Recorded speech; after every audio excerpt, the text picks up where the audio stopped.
യേശുക്രിസ്തുവിൻ നാമത്തിൽ നിങ്ങൾക്ക് ഏവർക്കും സ്നേഹവന്ദനം. നിങ്ങളോട് ദൈവത്തിൻ്റെ വചനം സംസാരിക്കുവാനായിട്ട് ലഭിച്ച ഈ വിലപ്പെട്ട അവസരത്തിനായി, ഭാഗ്യത്തിനായി ദൈവത്തിന് സ്തോത്രം ചെയ്യുന്നു. എന്നെ ഇപ്പോൾ കേൾക്കുന്ന എല്ലാ മാന്യപ്രേക്ഷകർക്കും യേശുവിൻ നാമത്തിലുള്ള സ്നേഹവന്ദനങ്ങൾ അറിയിക്കട്ടെ. നമ്മൾ തുടർച്ചയായിട്ട് ദൈവത്തിൻ്റെ വചനത്തിൽ നിന്ന് കേട്ടുകൊണ്ടിരിക്കുകയായിരുന്നു. ധാരാളം ആത്മീയ സത്യങ്ങൾ പുതിയ നിയമത്തിൽ നമുക്ക് ദൈവം വെളിപ്പെടുത്തി തന്നിരിക്കുന്നു. പ്രത്യേകിച്ച് ദൈവസഭയ്ക്ക് ദൈവം വെളിപ്പെടുത്തി തന്നിരിക്കുന്ന അനേക ആത്മീയ സത്യങ്ങളുണ്ട്. അത് നിഴലും പൊരുളുമായിട്ട് നമുക്ക് ധാരാളം വചനത്തിൽ പ്രതിപാദിച്ചിരിക്കുന്നത് കാണുവാനായിട്ട് കഴിയും. ഓരോ വചനവും നമ്മൾ കേൾക്കുമ്പോൾ, വചനത്തിൽ നിന്ന് നമ്മൾ പഠിക്കുമ്പോൾ ദൈവം എത്രയോ സത്യങ്ങളാണ് വചനത്തിൽ കൂടെ നമുക്ക് തന്നിരിക്കുന്നതെന്ന് നമുക്ക് ഓർക്കുവാനായിട്ട് കഴിയും. അതുകൊണ്ട് ഈ ദിവസങ്ങളിൽ, ഈ നാളുകളിൽ ദൈവത്തിൻ്റെ ആത്മാവ് നമ്മെ ഓരോരുത്തരെയും അതിനായി സഹായിക്കും. പ്രത്യേകിച്ച് നമ്മൾ കഴിഞ്ഞ ചില എപ്പിസോഡുകളിലായിട്ട് ദൈവസഭയിലുള്ള വിശ്വാസികൾ ആടുകൾ എന്നുള്ള വിഷയമായിട്ട് ചേർത്ത് നമ്മൾ ചിന്തിക്കുകയായിരുന്നു. അത് ആടുകൾക്ക് 16-ാമതായിട്ട് നമ്മൾ ഇതുവരെയും ചിന്തിച്ചത് ഇടയൻ്റെ ശബ്ദം കേൾക്കുന്നവരാണ് ആടുകൾ. ഒരു ഇടയൻ്റെ പിന്നാലെ ശബ്ദം കേട്ടുകൊണ്ട് അനുഗമിക്കുന്ന ഒരു കൂട്ടം ആട്ടിൻകൂട്ടമായിരിക്കും ദൈവസഭ എന്ന് നമ്മൾ ചിന്തിക്കുകയുണ്ടായി. ആടുകൾ അങ്ങനെ ഇടയൻ്റെ ശബ്ദം കേട്ടും ആ ഇടയനെ അനുഗമിക്കുമ്പോൾ നമുക്ക് വഴിതെറ്റാതെ ഇടയൻ്റെ പിന്നാലെ, ഇടയൻ ഒരു ആപത്തിലും അനർത്ഥത്തിലും പെടുത്താതെ ഇടയൻ ആ ആടുകളെ സംരക്ഷിച്ച് കൊണ്ടുപോകുന്നത് കാണുവാനായിട്ട് കഴിയും. ഇടയൻ്റെ ശബ്ദം കേൾക്കുന്നവർക്ക് മാത്രമേ അങ്ങനെ അവനെ അനുഗമിക്കാനായിട്ട് കഴിയുള്ളൂ എന്നാണ് നമ്മൾ ചിന്തിച്ചു വന്നത്. ഇന്ന് നമ്മൾ ചിന്തിക്കുന്നത് ആടുകളായതുകൊണ്ട് നമ്മൾ ആദ്യം ചിന്തിച്ച വിഷയം നിങ്ങൾക്കൊരു പക്ഷേ ഓർമ്മയുണ്ടായിരിക്കും. ഇടയൻ്റെ ഓരോ ആടുകളും ഒരു ആട്ടിൻകൂട്ടമായിരിക്കുമ്പോൾ അത് വളരെ ബലഹീനമായൊരു ജീവിയാണ് എന്ന് നമ്മൾ ചിന്തിക്കുകയുണ്ടായി. നേരത്തെയുള്ള എപ്പിസോഡുകൾ കണ്ടിട്ടുള്ളവർക്കറിയാം, ആടുകൾ വളരെ ബലഹീനമായൊരു ജീവിയാണ്. അങ്ങനെയാണെങ്കിൽ ഇവിടെ നമ്മൾക്ക് അടുത്തതായിട്ട് നമുക്കതിനെക്കുറിച്ച് ആടുകളെ കുറിച്ച് ചിന്തിക്കുമ്പോൾ നമുക്ക് മനസ്സിലാകും. ഉൽപ്പത്തി പുസ്തകം 33-ാം അധ്യായം, ജനസിസ് ചാപ്റ്റർ 33 വേഴ്സ് 13, 33-ാം അധ്യായത്തിൻ്റെ 13-ാം വാക്യത്തിലേക്ക് വരുമ്പോൾ അവിടെ നമുക്ക് ഇപ്രകാരം കാണുവാനായിട്ട് കഴിയും. ആടുകളെ ധാരാളം ഓടിച്ചാൽ അവ ചത്തുപോകും എന്ന് പറഞ്ഞിരിക്കുന്നു. അഥവാ ഇത് ആടുകൾക്ക് റെസ്റ്റ് വേണം എന്ന് പറഞ്ഞിരിക്കുന്നു. ആടുകൾക്ക് റെസ്റ്റ് വേണമെങ്കിൽ ആടുകൾ അതിനെക്കുറിച്ച് നമ്മൾ ചിന്തിക്കുമ്പോൾ ആടുകൾക്ക് ഓരോ സമയത്തും റെസ്റ്റ് ഇല്ലാതെ അതിനെ ഓടിച്ചു കഴിഞ്ഞാൽ അത് ചത്തുപോകാനിടയായിത്തീരും. ഇതുപോലെ നമ്മുടെ ആത്മീയ ജീവിതത്തിൽ ദൈവം ആഗ്രഹിക്കുന്ന ഒരു കാര്യം, ആദ്യം നമ്മുടെ ഭൗതിക ജീവിതം ആരംഭിക്കുന്നതിന് മുൻപേ തന്നെ ആത്മീയമായ ഒരു സ്വസ്ഥത ഒരാൾ അനുഭവിക്കണം എന്ന ദൈവത്തിന് ആഗ്രഹമുണ്ട്. എന്നെ വളരെ ചിന്തിപ്പിക്കുന്ന ഒരു കാര്യം, 23-ാം സങ്കീർത്തനം ദാവീദാണ് എഴുതിയത്.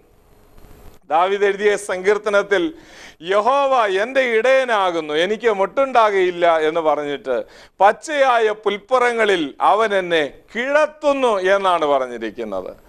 ആദ്യം നടക്കുകയാണ് വേണ്ടത്. ആദ്യം നടന്ന് വന്ന് ക്ഷീണിക്കുമ്പോൾ കിടക്കുകയാണ് ചെയ്യുന്നത്. എന്നാൽ നമുക്കിവിടെ കാണാൻ കഴിയുന്നത്, ആദ്യമായിട്ട് ദാവീദിന് അറിയാമായിരുന്ന ഒരു ഇടയനെ സംബന്ധിച്ചിടത്തോളം ആടുകൾ നല്ല റെസ്റ്റ് അതിന് കൊടുക്കണം. അതിൻ്റെ ആരോഗ്യത്തിന് അത് വളരെയധികം അത്യാവശ്യമാണ് ഒരു റെസ്റ്റ് എന്നുള്ളത്. അതുകൊണ്ട് അദ്ദേഹം പറയുകയാണ്, ഞാൻ ഒരാടാണെങ്കിൽ പച്ചയായ പുൽപ്പുറങ്ങളിൽ അവൻ എന്നെ കിടത്തുന്നു എന്ന് അവൻ പറയുകയാണ്. അപ്പോൾ ദാവീദിനെ സംബന്ധിച്ചിടത്തോളം ആ സത്യം അറിയാമായിരുന്നു. ഇതുപോലെ നമ്മുടെ ഓരോരുത്തരുടെയും ജീവിതത്തിൽ നമുക്കൊരു സ്വസ്ഥത അതാ വളരെ അത്യാവശ്യമാണ്. കർത്താവ് ദൈവത്തിൻ്റെ വചനം പറയുന്നത്, മുമ്പേ അവൻ്റെ രാജ്യവും നീതിയും അന്വേഷിപ്പീൻ, അതോടുകൂടെ ഇതൊക്കെ നിങ്ങൾക്ക് വേണ്ടി ആഡഡ് ആകും എന്നാണ് പറഞ്ഞിരിക്കുന്നത്. അതൊക്കെ നിങ്ങൾക്ക് നൽകപ്പെടും, അതൊക്കെ നിങ്ങൾക്ക് അതിനുള്ള പ്രൊവിഷൻ ഉണ്ട് എന്ന് ദൈവത്തിൻ്റെ വചനം പറയുന്നു. അതാണ് സുവിശേഷം 6-ാം അധ്യായത്തിന് 33-ാം വാക്യമാണ് ഞാൻ പറഞ്ഞത്. മുമ്പേ അവൻ്റെ രാജ്യവും നീതി അന്വേഷിപ്പീൻ, അതോടുകൂടെ ഇതൊക്കെ ലഭിക്കും. എന്ത് തിന്നും, എന്ത് കുടിക്കും, എന്തൊടുക്കുമെന്ന് വിചാരിച്ച് നിങ്ങൾ വിചാരപ്പെടേണ്ട കാര്യമില്ല. നമ്മൾ ദൈവവചനം പരിശോധിക്കുമ്പോൾ ആദ്യം മനുഷ്യന്റെ സൃഷ്ടിയെക്കുറിച്ച് പ്രതിപാദിച്ചിരിക്കുന്നു. മനുഷ്യന്റെ സൃഷ്ടിയിൽ ദൈവം 6 ദിവസങ്ങൾ കൊണ്ടാണ് മറ്റുള്ള എല്ലാത്തിനെയും സൃഷ്ടിക്കുന്നത്. 6-ാമത്തെ ദിവസത്തിൻ്റെ പകുതി കഴിഞ്ഞ് അതായത് ഉച്ച കഴിഞ്ഞ സമയത്തായിരിക്കണം ദൈവം മനുഷ്യനെ സൃഷ്ടിച്ചതെന്ന് നമ്മൾ ആ ഭാഗം വായിക്കുമ്പോൾ ഏകദേശം നമുക്ക് മനസ്സിലാക്കാനായിട്ട് കഴിയും. ഇവിടെ നമുക്ക് ശ്രദ്ധേയമായ കാര്യം, മനുഷ്യനെ ദൈവം സൃഷ്ടിക്കുമ്പോൾ എന്താണ് ഈ ഒന്നാമത്തെ ദിവസമോ രണ്ടാമത്തെ ദിവസമോ ഒന്നും മനുഷ്യനെ സൃഷ്ടിക്കാഞ്ഞത്? ഒരുപക്ഷെ ദൈവം എങ്ങനെ ചിന്തിച്ചു കാണും? ദൈവത്തെ കൂടാതെ ജീവിക്കാൻ ആഗ്രഹമുള്ള മനുഷ്യനെ സംബന്ധിച്ചിടത്തോളം മനുഷ്യൻ പറയാൻ സാധ്യതയുണ്ട്, ഞാനാണ്, അല്ലെങ്കിൽ ഞാനും ദൈവവും കൂടെയാണ് ഇതെല്ലാം സൃഷ്ടിച്ചതെന്ന് പറയാൻ സാധ്യതയുണ്ട്. അതുകൊണ്ട് തന്നെ ദൈവം എന്ത് ചെയ്തു? ഈ സൃഷ്ടികളുടെ കൂട്ടത്തിൽ ദൈവവചനത്തിൽ നമുക്ക് വളരെ വ്യക്തമായി കാണാൻ കഴിയുന്നു, ഏറ്റവും അവസാനത്തിലാണ് ദൈവം മനുഷ്യനെ സൃഷ്ടിക്കുന്നത്. അങ്ങനെ മനുഷ്യനെ സൃഷ്ടിക്കുമ്പോൾ ആ മനുഷ്യന് വേണ്ടതെല്ലാം ഈ ഭൂമിയിൽ ഉണ്ടായിരുന്നു. വേണ്ടതെല്ലാം ഉണ്ടായിരുന്നെന്ന് മാത്രമല്ല, അടുത്ത ദിവസം എന്ന് പറയുന്നത് 7-ാം ദിവസമാണ്.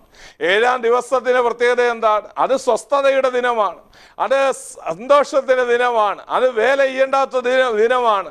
അങ്ങനെയാണെങ്കിൽ മനുഷ്യന്റെ ആദ്യത്തെ ഒരു ദിവസം എന്ന് പറയുന്നത്, ആ ഒരു ഫുൾ ഡേ എന്ന് പറയുന്നത് അവന്റെ റെസ്റ്റിന്റെ ദിനമാണ്. അങ്ങനെയാണെങ്കിൽ നമുക്ക് ഏറ്റവും സന്തോഷം തരേണ്ട ഒരു വസ്തുത, ദൈവം ഇത് നമ്മളെ കുറിച്ച് ആഗ്രഹിക്കുന്നു. നിങ്ങളുടെ ആത്മാവ് ശുഭമായിരിക്കണമെന്ന് ദൈവത്തിന് ആഗ്രഹമുണ്ട്, സ്വസ്ഥമായിരിക്കണമെന്ന് ദൈവത്തിന് ആഗ്രഹമുണ്ട്. ദൈവത്തിന്റെ വചനം പറയുന്നു, അധ്വാനിക്കുന്നവരും ഭാരം ചുമക്കുന്ന ഏവരുമായുള്ളവരെ എല്ലാവരും എൻ്റെ അടുക്കൽ വരുവീൻ, എന്നാൽ നിങ്ങളുടെ ആത്മാക്കൾക്ക് ആശ്വാസം കണ്ടെത്തും എന്നാണ് അവിടെ പറഞ്ഞിരിക്കുന്നത്. എത്രയും ആത്മാക്കൾക്ക് ആശ്വാസം കണ്ടെത്താൻ കഴിയുന്ന സ്ഥലം ദൈവത്തിൽ വിശ്രമിക്കുന്ന ഒരാൾക്ക് മാത്രമാണ്. നമ്മൾ ഉൽപ്പത്തി പുസ്തകം 1-ാം അധ്യായത്തിന് 31-ാം വാക്യത്തിലേക്ക് വരുമ്പോൾ നമുക്ക് ദൈവം മനുഷ്യനെ സൃഷ്ടിച്ച ആ വിവരം കാണുവാനായിട്ട് കഴിയുന്നുണ്ട്. എത്രയും നല്ലത്. 2-ാം അധ്യായത്തിന് 31-ാം വാക്യത്തിലേക്ക് വരുമ്പോൾ അവിടെ കാണാൻ കഴിയുന്നു, എത്രയും നല്ലതെന്ന് പറയുന്ന ഒരേ ഒരു കാര്യം മനുഷ്യനെ ദൈവം സൃഷ്ടിച്ചതിന് ശേഷമാണ്. മനുഷ്യനെ സൃഷ്ടിച്ചതിന് ശേഷം താൻ ഉണ്ടാക്കിയ എല്ലാം ക്രമമായി വന്നതിന് ശേഷം, മനുഷ്യന് വേണ്ടതെല്ലാം ഇവിടെ സൃഷ്ടിച്ചു വെച്ചതിന് ശേഷം ദൈവം പറയുന്നു എത്രയും നല്ലതാണത്. മാത്രമല്ല, നമുക്ക് യെശയ്യാ പ്രവചനം 30-ാം അധ്യായത്തിന്റെ 15-ാം വാക്യത്തിലേക്ക് വരുമ്പോൾ അവിടെ കാണാൻ കഴിയുന്നു, വിശ്വസിക്കുന്നതിലും വിശ്രമിക്കുന്നതിലും ആശ്രയിക്കുന്നതിലും അല്ലോ ബലം എന്ന് പറഞ്ഞിരിക്കുന്നു. അതിൽ നമ്മളൊരു കാര്യം ഓർക്കുക, നമുക്ക് ദൈവത്തിൽ ആശ്രയിക്കാൻ കഴിയണം. അത് മാത്രമല്ല, ദൈവത്തിൽ നിന്ന് വിശ്രമിക്കാൻ കഴിയുന്ന ദൈവത്തിൽ മാത്രമേ ആത്മീയമായി വളരാൻ കഴിയുള്ളൂ. പലപ്പോഴും നമ്മുടെയൊക്കെ ജീവിതത്തിൽ ആത്മീയമായി തളർച്ച വരാൻ കാരണം എന്താണ്? ഇങ്ങനെ ഓടുകയാണ്, ധാരാളം ഇങ്ങനെ ഓടുകയാണ്.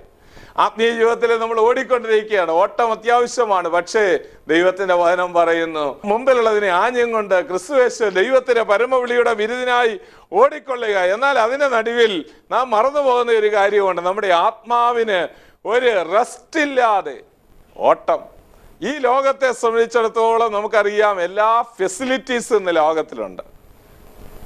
കൊച്ചു കുഞ്ഞുങ്ങൾ മുതൽ പ്രായമുള്ളവർ വരെ അനുഭവിക്കുന്ന, പഴയ ആളുകൾ അനുഭവിച്ചിട്ടില്ലാത്ത, നൂറ്റാണ്ടുകളായിട്ട് നമുക്ക് അനുഭവിക്കാൻ കഴിയില്ലാതിരുന്ന പല കാര്യങ്ങളും ഫെസിലിറ്റീസ് ഇന്ന് ധാരാളമുണ്ട്. എന്നാൽ എല്ലാ മനുഷ്യരും ഒരുപോലെ പറയുന്ന ഒരു കംപ്ലൈന്റ് എന്താണ്? എനിക്ക് സമയമില്ല.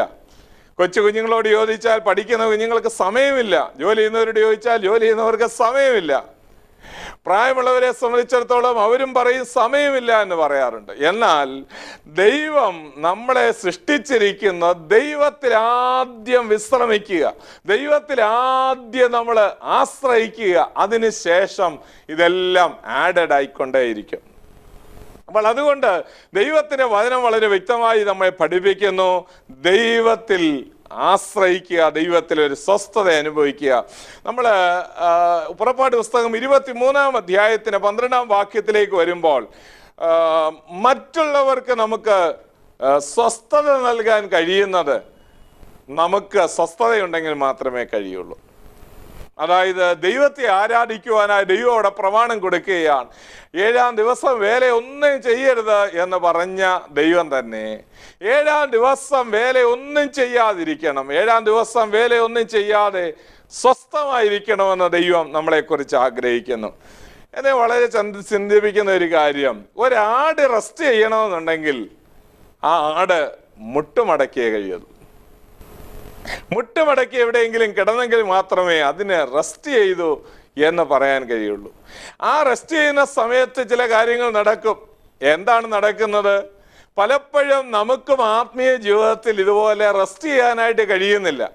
നമ്മളിങ്ങനെ ഓടിക്കൊണ്ടിരിക്കുകയാണ്. അങ്ങനെ ഓടിക്കൊണ്ടിരിക്കുമ്പോൾ ഒന്നും തന്നെ സംഭവിക്കുന്നില്ല. ശരിക്കും യഥാർത്ഥത്തിലുള്ള ദൈവ സാന്നിധ്യം നമ്മളിൽ നിന്ന് നഷ്ടപ്പെട്ടു പോകുന്ന ഒരു അനുഭവം ഉണ്ടാകാനായിട്ട് സാധ്യതയുണ്ട്. അതുകൊണ്ട് തന്നെ നമ്മൾ എല്ലായ്പ്പോഴും ഓർക്കേണ്ട ഒരു കാര്യം, ദൈവം നമ്മളിൽ വിശ്രമിക്കുവാനായി ദൈവം ആഗ്രഹിക്കുന്നു. വിശ്രമിക്കുമ്പോൾ മുട്ടുമടക്കണം, ആടുകൾ മുട്ടുമടക്കണമെന്ന് ഞാൻ പറഞ്ഞല്ലോ. അങ്ങനെയാണെങ്കിൽ ആടുകൾ മുട്ടുമടക്കുമ്പോൾ ചില കാര്യങ്ങൾ അവിടെ സംഭവിക്കുന്നുണ്ട്. ആടുകൾ മുട്ടുമടക്കുമ്പോൾ, ആടുകൾ റെസ്റ്റ് എടുക്കുമ്പോഴൊരു സാധാരണ അയവിറക്കാറുള്ളത്. ഇതുപോലെ ഒരു വിശ്വാസിയെ സംബന്ധിച്ചിടത്തോളം ദൈവസനയിൽ വന്ന് മുട്ടുമടക്കി കഴിയുമ്പോഴാണ് ദൈവം ചെയ്ത നന്മകളും കഴിഞ്ഞ കാലങ്ങളിൽ ദൈവം നടത്തിയതും എല്ലാം ഓർക്കാൻ കഴിയുന്നത്. നമ്മുടെ താഴ്ചയിൽ നമ്മളെ ഓർത്തവന് അവന്റെ ദയ എന്നേക്കുമുള്ളത്, വൈരിയുടെ കയ്യിൽ നിന്ന് രക്ഷിച്ചവന് അവന്റെ ദയ എന്നേക്കുമുള്ളതെന്ന് നമുക്ക് പാടുവാനായിട്ട് കഴിയുള്ളൂ. നമ്മുടെയൊക്കെ ജീവിതത്തിൽ ദൈവം ചെയ്ത എത്രയോ നന്മകൾ നമ്മൾ എല്ലാ ദിവസവും ഒന്നും അത് ഓർക്കുന്നില്ല. എന്നാൽ ദൈവസ്ഥന് ഇരിക്കണം. ദൈവസ്ഥന് ഇരിക്കുമ്പോൾ ദൈവം നടത്തിയ വിധങ്ങൾ ഓർക്കാൻ കഴിയും. ദൈവം പറഞ്ഞ പ്രോമിസ് ഓർക്കാൻ കഴിയും.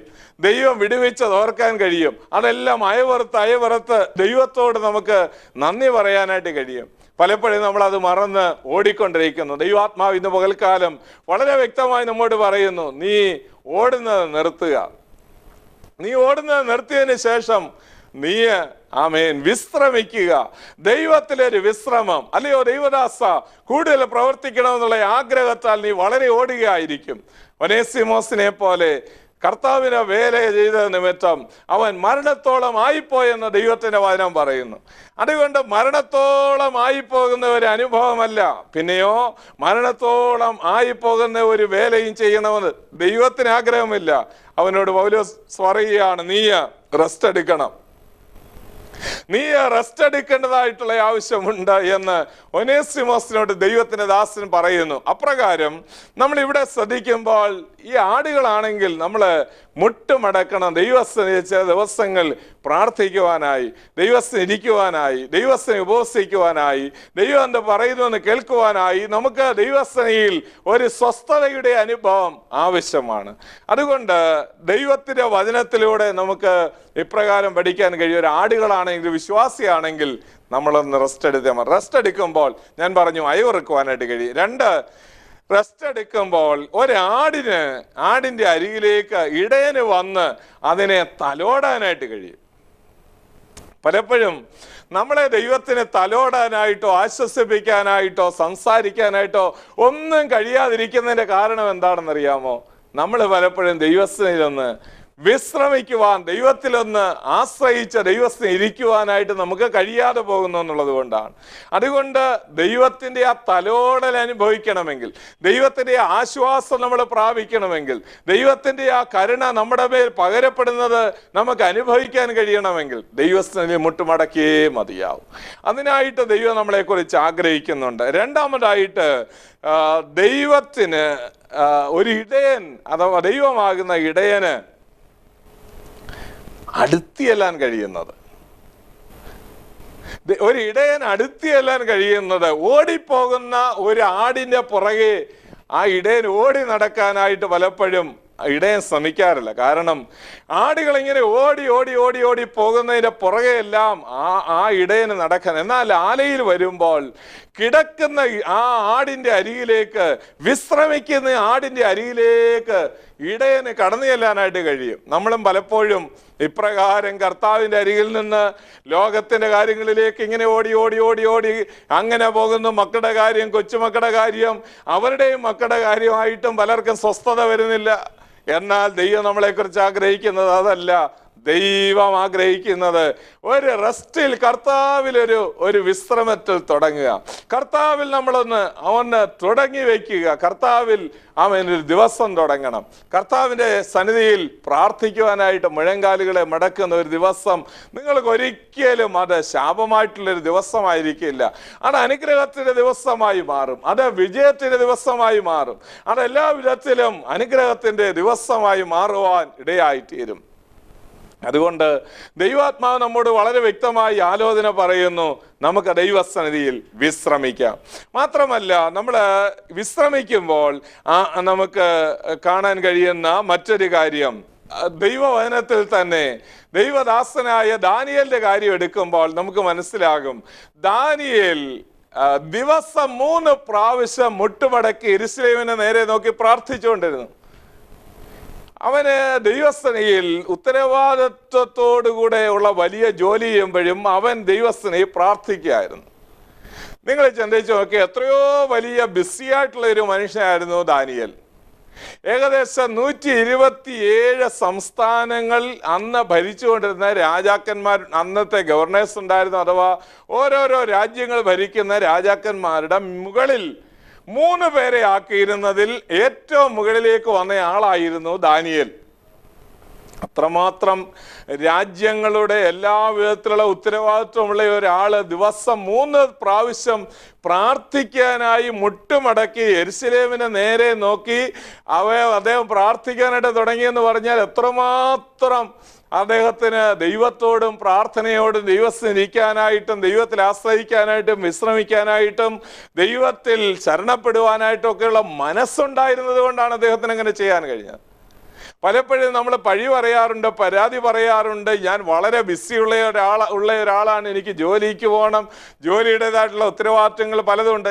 ഞാൻ ചിന്തിക്കുന്നത്, ദാനിയേലിനെ പോലെ ഉത്തരവാദിത്വമുള്ള ആരും തന്നെ ഇപ്പോൾ എന്നെ കേട്ടുകൊണ്ടിരിക്കുന്നില്ല. അത്രമാത്രം ദാനിയേൽ ഉത്തരവാദിത്വമുള്ള വ്യക്തിയായിരുന്നു. 127 രാജ്യങ്ങളുടെ ചുമതലയുള്ള ആ വലിയ ഉത്തരവാദിത്വമുള്ള ആരും തന്നെ ഇന്ന് ലോകത്തിലുണ്ടോ എന്ന് എനിക്ക് സംശയമുണ്ട്. കാരണം അന്നത്തെ ഏകാധിപതികൾ ധരിച്ചുകൊണ്ടിരുന്ന രാജ്യത്തിൻ്റെ ചക്രവർത്തിയുടെ തൊട്ടടുത്ത സ്ഥാനം ആയിരുന്നു തനിക്കുണ്ടായിരുന്നു. അത്രമാത്രം ഉയർന്ന സ്ഥാനമുണ്ടായിട്ടും ദൈവസന്നിധിയിൽ മുട്ടുമടക്കുന്ന കാര്യത്തിൽ, പ്രാർത്ഥിക്കുന്ന കാര്യത്തിൽ, ഉപവസിക്കുന്ന കാര്യത്തിൽ, നീണ്ട 21 ദിവസങ്ങൾ ദൈവസന്നിധിയിൽ കവിണ്ണുകിടന്ന് ആത്മാവിൽ പോരാടുന്ന കാര്യത്തിൽ ഒക്കെ അദ്ദേഹം വളരെയധികം മുൻഗണന അതിനുവേണ്ടി കൊടുത്തിരുന്നു എന്ന് നമുക്ക് കാണുവാൻ കഴിയും. അതുകൊണ്ട് ഇപ്പോൾ എന്നെ കേട്ടുകൊണ്ടിരിക്കുമ്പോൾ ദൈവാത്മാവ് നിങ്ങളോട് പറയുന്ന ഒരേ ഒരു കാര്യം, നിങ്ങൾ വിശ്രമിക്കുക, ദൈവസന്നിധിയിൽ വിശ്രമിക്കുക. ഒരാടാണെങ്കിൽ ആമേൻ വിശ്രമിക്കണം എന്ന് ദൈവം ആഗ്രഹിക്കുന്നു. മറ്റൊരു കാര്യം, ആടുകളെ കുറിച്ച് ചിന്തിക്കുമ്പോൾ നമ്മൾ കർത്താവ് പറഞ്ഞ കാര്യം തന്നെയാണ് എൻ്റെ ചിന്തയിൽ, എൻ്റെ ഓർമ്മയിലേക്ക് വരുന്നത്. ലൂക്കോസ് ശേഷം 15-ാം അധ്യായത്തിലേക്ക് വരുമ്പോൾ, അതിന് 34-ാം വാക്യത്തിലേക്ക് വരുമ്പോൾ, അവിടെ പ്രധാനമായിട്ട് 3 ഉപമകളാണ് നമുക്ക് അവിടെ കാണുവാനായിട്ട് കഴിയുന്നത്. കാണാതെ പോയ ഒരു ആടിൻ്റെ ഉപമ, അതുപോലെ തന്നെ കാണാതെ പോയ ദ്രഹ്മയുടെ ഉപമ, കാണാതെ പോയ ഒരു മകന്റെ ഉപമ.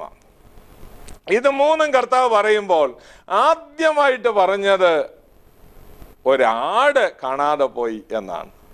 ഒരാട് കാണാതെ പോകുമ്പോൾ അത് ഇത്ര വലിയ കാര്യമാണോ?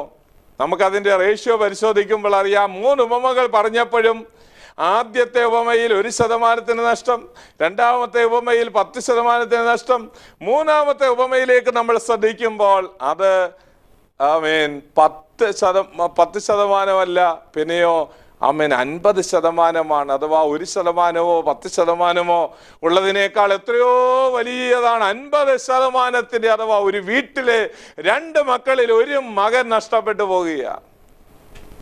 അപ്പോൾ ഇവിടെ നഷ്ടങ്ങളുടെ കണക്ക് പരിശോധിക്കുമ്പോൾ ഒരാട് എന്ന് പറയുന്നത് വലിയ വിലയുള്ളതല്ല, എന്നാൽ ആ മറ്റുള്ളതിനായിട്ട് കമ്പയർ ചെയ്യുമ്പോൾ വലിയ വിലയുള്ളതല്ല. എന്നാൽ കാണാതെ പോകാം എന്നുള്ള ഒരു സന്ദേശം, ഒരു മെസ്സേജ് കർത്താവ് പറയുകയായിരുന്നു.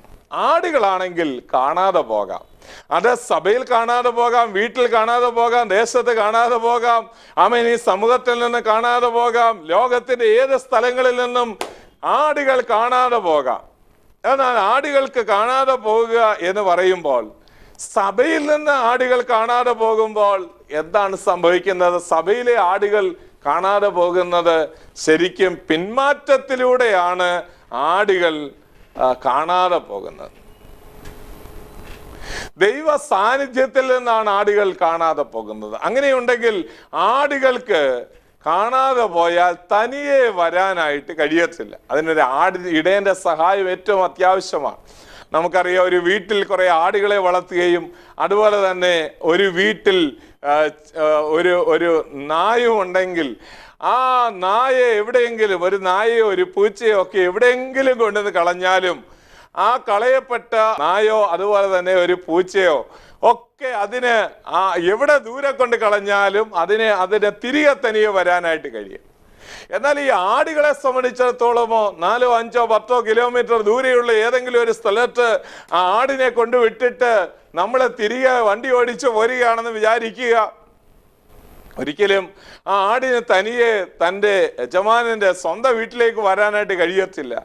അതുകൊണ്ട് ആടുകളെ എന്ത് ചെയ്യണം? ഇടയെ തിരക്കിപ്പോകണം. ഉടമസ്ഥൻ തിരികെ തിരക്കി ചെന്നെങ്കിൽ മാത്രമേ ആടുകളെ കണ്ടെത്താനായിട്ട് കഴിയത്തുള്ളൂ. ഇതുപോലെ നമ്മുടെ ജീവിതത്തിൽ നമ്മളും നഷ്ടപ്പെട്ടു പോകാനായിട്ട് സാധ്യതയുണ്ട്. സഭയിൽ നിന്ന് നഷ്ടപ്പെട്ടു പോകുന്ന ആടുകളെ തിരക്കി ഒരു ഇടയൻ പോകേണ്ടതായിട്ടുണ്ട്. നല്ല ഇടയനാകുന്ന, ശ്രേഷ്ഠ ഇടയനാകുന്ന, വലിയ ഇടയനാകുന്ന യേശു കൊണ്ടുവന്ന് ഏൽപ്പിച്ചിരിക്കുന്ന ഒരു കൂട്ടം ആടുകൾ, അല്ലയോ ദൈവദാസനെ, നിങ്ങളുടെ വിചാരണയിലുണ്ട്. നിങ്ങളുടെ വിചാരണയിൽ ദൈവം ഒരു നാളിൽ അവരുടെ കണക്കുകൾ നിങ്ങളോട് ചോദിക്കുന്ന ഒരു ദിവസമുണ്ട്. അതിൽ ഏതെങ്കിലും ഒരാളിനെ കാണാതെയായാൽ, ഒരാടിനെ നഷ്ടമായി പോയാൽ അവരുടെ രക്തത്തിന്റെ കണക്ക്, അല്ലയോ ദൈവദാസനെ, താങ്കൾ ദൈവത്തോട് കണക്ക് ബോധിപ്പിക്കേണ്ട ഒരു ദിവസമുണ്ട്. ആ ഉത്തരവാദിത്തോടുകൂടെ കർത്താവിന്റെ വേലക്കാരായി മുമ്പോട്ട് പോകാം. ആ ഉത്തരവാദിത്വം നമുക്കുണ്ടെങ്കിൽ ഒരാൾ ഒരു സഭയിൽ ഒരു ദിവസം വന്നില്ലെങ്കിൽ അവരെ വിളിച്ച് ചോദിക്കുകയോ അന്വേഷിച്ച് ചെല്ലുകയോ ചെയ്യേണ്ട ഒരു വലിയ ഉത്തരവാദിത്വമുണ്ട്. ഞാൻ പറഞ്ഞു വന്നത്, ദൈവസഭയിൽ നിന്ന് ആടുകൾ കാണാതെ പോകാം, ദൈവ കുടുംബങ്ങളിൽ നിന്ന് കാണാതെ പോകാം, സമൂഹത്തിൽ കാണാതെ പോകുന്ന എത്രയോ ആടുകളുണ്ട്. ആ ആടുകളെ തേടി നല്ല ഇടയനാകുന്ന യേശു വരുന്നു. ദൈവത്തിന് സ്തോത്രം. അപ്പോൾ നമ്മൾ ദൈവവചനത്തിൽ പലപ്പോഴും കാണാൻ കഴിയുന്ന ഒരു വസ്തുത, കർത്താവ് ഇങ്ങനെയുള്ള ആടുകളെ അല്ലെങ്കിൽ ആളുകളെ അന്വേഷിച്ച് ചെല്ലുന്നത് കാണുവാനായിട്ട് കഴിയും. ഒരു സക്കായിയെ അന്വേഷിച്ച് എരിഹോവിലൂടെ താൻ ചെല്ലുകയാണ്. എരിഹോ പട്ടണം എന്ന് പറഞ്ഞാൽ ഏറ്റവും നാശകരമായ, ശപിക്കപ്പെട്ടതായ, യോശുവയുടെ കാലത്തും മോശയുടെ കാലത്തും ഒക്കെ ശപിക്കപ്പെട്ടതായിട്ടുള്ള പട്ടണങ്ങളായിട്ട് ആ എരിഹോ പട്ടണത്തെ കാണുമ്പോൾ നമ്മൾ എരിഹോവിന്റെ തെരുവീതിയിൽ ഇതാ ഒരുവനെ അന്വേഷിച്ച് കർത്താവ് ചെല്ലുകയാണ്. കാണാതെ പോയ ആടിനെ അന്വേഷിച്ച് ചെല്ലുകയാണ്. ഗദരദേശത്തെ ഭൂതഗ്രസ്തനെ അന്വേഷിച്ച സന്ധ്യാവേളയിൽ കർത്താവ് ഒരു പടക് കയറി അക്കരയിലേക്ക് ചെല്ലുകയാണ്. എത്ര ആളുകൾ, ധാരാളം ക്രൂസൈഡ് നടന്നുകൊണ്ടിരിക്കുന്ന സ്ഥലത്ത് നിന്നാണ് കർത്താവ് അവിടേക്ക് പോകുന്നത്. പ്രിയമുള്ളവരെ, നമ്മുടെയൊക്കെ ജീവിതത്തിൽ കർത്താവ് അന്വേഷിച്ചു വന്നതുകൊണ്ടാണ് നമുക്ക് ഈ ഇടയന്റെ പിന്നാലെ യാത്ര ചെയ്യാനായിട്ട് ഇടയാതെ. അതുകൊണ്ട് ആടുകളാണെങ്കിൽ അവ നഷ്ടപ്പെട്ടു പോകാം. കർത്താവ് ആ ഗദരദേശത്തെ ഭൂതഗ്രസ്തന്റെ അരികിലേക്ക് ചെന്നില്ലായിരുന്നെങ്കിൽ അവന്റെ ജീവിതം എപ്രകാരമുള്ളതായിരിക്കും? നമ്മളൊന്ന് ചിന്തിച്ചു നോക്കുക. പലപ്പോഴും നമുക്ക് പറ്റുന്ന ഒരു വലിയ പരാജയമാണ് ഇപ്രകാരം നഷ്ടപ്പെട്ടു പോകുന്ന ആളുകളെ നമുക്ക് കണ്ടെത്താനായി കഴിയാതിരിക്കുന്നത്. യേശു അവിടെ വളരെ ബദ്ധപ്പാടോടുകൂടെ ചെല്ലുകയാണ്. നമ്മുടെയൊക്കെ ജീവിതത്തിൽ കർത്താവിനെ പോലെ നമുക്ക് മോഡലാകാം. ചിലരെ അന്വേഷിച്ച് ചെല്ലാം, ചിലരെ അന്വേഷിച്ച് എന്നാൽ ആത്മാക്കളെ ദൈവം തരും. അല്ലയോ ദൈവദാസനെ, നിരാശ മൂടി ഇരിക്കേണ്ട കാര്യമില്ല. കർത്താവ് നിങ്ങൾക്ക് ആത്മാക്കളെ തരും. നിങ്ങളെ അന്വേഷിച്ച്, ഹല്ലേലൂയ, ദൈവത്തിന്റെ ശുശ്രൂഷ വരുന്ന ഒരു നാളുകളുണ്ട്. നിങ്ങൾ ഏൽപ്പിച്ച കാര്യത്തിൽ വിശ്വസ്തരാകുമ്പോൾ അധികം കാര്യങ്ങൾ ദൈവം നിങ്ങളെ ഏൽപ്പിക്കുവാൻ ഇടയായി തീരും. അപ്പോൾ അങ്ങനെ ആടുകൾ ഇടയൻ അന്വേഷിച്ചു പോകുന്നതിന്റെ കാരണം എന്താണ്? ഇടയൻ ഒരാടിന്റെ വില അറിയാം. കാരണം അവൻ മുതൽ മുടക്കി തൻ്റെ സ്വന്തമാക്കി വെച്ചിരിക്കുന്ന ഒരു ആട് നഷ്ടപ്പെട്ടു പോകുമ്പോൾ ആ ആടിനെ കുറിച്ചുള്ള വലിയ വില എന്താണ് എന്നുള്ളത് തനിക്കറിയാവുന്നത് കൊണ്ട് താൻ ആ ആടിനെ അന്വേഷിച്ച് പോവുക തന്നെ ചെയ്യും. അതുപോലെ നമുക്ക് പല ആളുകളെയും വിലയില്ലാത്തവരായി കാണുന്നത് കൊണ്ടാണ് നമുക്ക് അന്വേഷിച്ചു പോകാൻ മനസ്സില്ലാത്തത്. ഞാൻ വളരെ പരമാർത്ഥമായ ഒരു കാര്യം നിങ്ങളോട് പറയട്ടെ. നമുക്ക് ആത്മാക്കളെ അന്വേഷിച്ച് പോകാം. ആത്മാക്കളെ ദൈവം തരും. പലപ്പോഴും ആത്മാക്കളെ ലഭിക്കാത്തതിന്റെ കാരണം നമുക്ക് അന്വേഷിച്ചു പോകാൻ മനസ്സിലാത്തത് കൊണ്ടാണ്. അതുകൊണ്ട് ഈ നാളുകളിൽ ആത്മാക്കളെ അന്വേഷിച്ചു പോകാം. ആടുകൾ നഷ്ടപ്പെട്ടു പോകാം എന്ന് ദൈവത്തിന്റെ വചനത്തിലൂടെ നമുക്ക് മനസ്സിലാക്കാൻ കഴിയുന്നു. അതുകൊണ്ട് കർത്താവിന്റെ സന്നിധിയിൽ വളരെയധികം അത്യധ്വാനം ചെയ്യുന്ന ദൈവത്തിന്റെ ദാസനെ, ദൈവത്തിന്റെ പൈതലെ, ഒരു വിശ്വാസിയെ നിങ്ങൾ നഷ്ടപ്പെട്ടു പോകാൻ സാധ്യതയുണ്ട്. ഈ ലോക സമുദ്രത്തിൽ നഷ്ടപ്പെട്ടു പോകുവാൻ സാധ്യതയുള്ളപ്പോൾ പരിശുദ്ധാത്മാവ് നിങ്ങളോട് പറയുന്നു, നിങ്ങളെ അന്വേഷിച്ച് ഒരു നല്ല ഇടയൻ വരും. ആ ഇടയൻ പലപ്പോഴും നിങ്ങളെ അന്വേഷിച്ച് വന്നിട്ട് കണ്ടില്ല എങ്കിൽ വീണ്ടും വീണ്ടും ആ ഇടയൻ അന്വേഷിച്ച് വരും. എന്നെ വളരെ സന്തോഷിപ്പിക്കുന്ന ഒരു ഭാഗമാണ്, പത്രോസിന്റെ വീട്ടിലേക്ക് ഒരുപക്ഷെ കർത്താവ് ചെന്നപ്പോഴായിരിക്കും പത്രോസിന്റെ അമ്മായിയമ്മ പനി പിടിച്ച് അവിടെ കിടക്കുന്നത്. എന്നാൽ കർത്താവ് ആ അമ്മായിയമ്മയെ പനിയെ ശാസിച്ച് കർത്താവ് സന്തോഷത്തോടെ മടങ്ങി. എന്നാൽ താൻ പോയ കാര്യം നടന്നില്ല എന്നൊരു പക്ഷേ താൻ വിചാരിച്ചേക്കാം. പത്രോസിനെ കാണുവാനാണ് പത്രോസിന്റെ വീട്ടിൽ ചെന്നത്. പക്ഷേ പത്രോസ് അവിടെ ഇല്ലായിരുന്നു. എന്നാൽ നമുക്ക് കാണാൻ കഴിയുന്നു, പത്രോസിന്റെ അടുത്ത ദിവസം എന്ന് പറയുന്നത് സന്തോഷത്തിന്റെ ദിനമായിരുന്നു. യേശു അവനെ വിളിച്ച ദിനമായിരുന്നു. അതുപോലെ ആ കാണാതെ പോയ അവനെ തേടിച്ചെന്നതുപോലെ നമുക്ക് തേടിച്ചെല്ലാം കർത്താവ് ഈ ദിവസങ്ങളിൽ നിങ്ങളെ ഓരോരുത്തരെയും അതിനായി സഹായിക്കട്ടെ. വീഴാതെ വണ്ണം നമ്മെ സൂക്ഷിച്ച തന്നെ മഹിമാ സന്നിധിയിൽ നിർത്തുവാൻ, ആനന്ദത്തോടെ നിർത്തുവാൻ കഴിയുന്ന കർത്താവിന്റെ സ്നേഹത്തിൽ നിലനിൽക്കുവാൻ ഈ നാളുകൾ ദൈവം നിങ്ങളെ സഹായിക്കട്ടെ എന്ന് ഞാൻ പ്രാർത്ഥിക്കുന്നു. കർത്താവിന്റെ നാമം മഹത്വപ്പെടുമാറാകട്ടെ.